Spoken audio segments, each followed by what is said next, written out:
Hi, everyone. How are you? I hope you had a wonderful Thanksgiving. We did not record last week because there was some people with COVID issues. So I'm going to kind of do a double header here a little bit. Um, but I do hope you and your family had a very blessed Thanksgiving. It's a very special holiday for so many. And it just, it's just so nice to have everybody around if you have them. And, it's the grandchildren always make it, right? They make it so special. Uh, so I want to talk to you first about last week. We did, the Feast of Christ the King, which we celebrated this past Sunday. And what's so beautiful about and so great about having a liturgical or electionary based program where you're talking about the gospel, you're going to revisit these feasts and these solemnities every single year.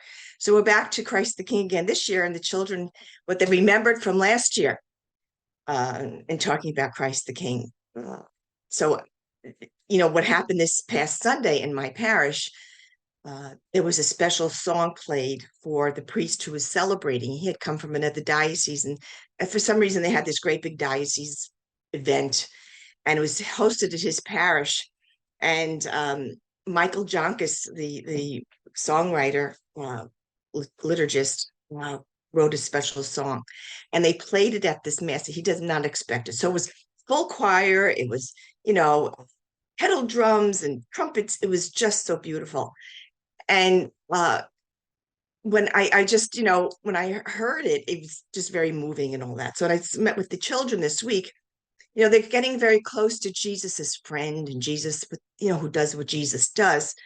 But sometimes we forget who Jesus is as well, is in terms of being the king of the kingdom of God. And so this music, which is, was kind of like on the like classical, it was just beautiful, just evoked from you the sense of majesty, and that we need to be reminded. And I told this to the children, we need to be reminded, not only is Jesus, this great friend, which he is, but we also remember who else he is, that he's composed of being the king of the reign of God. So play the music for them, and you could feel it. And I just wanted them to get a sense of that reality of who Jesus is, both human and divine, and king. King of our faith tradition, but so much more than that. So that's what we did. Talked about Christ the King. They remembered a lot of things. And of course, Christ the King represents the Feast of Christ, the King represents the end of a liturgical year.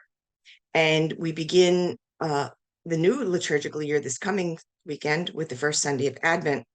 I hope you have a great rest of the week. I'm wishing you a blessed Advent as we start this special time of this year and this new liturgical year. Take care. See you then.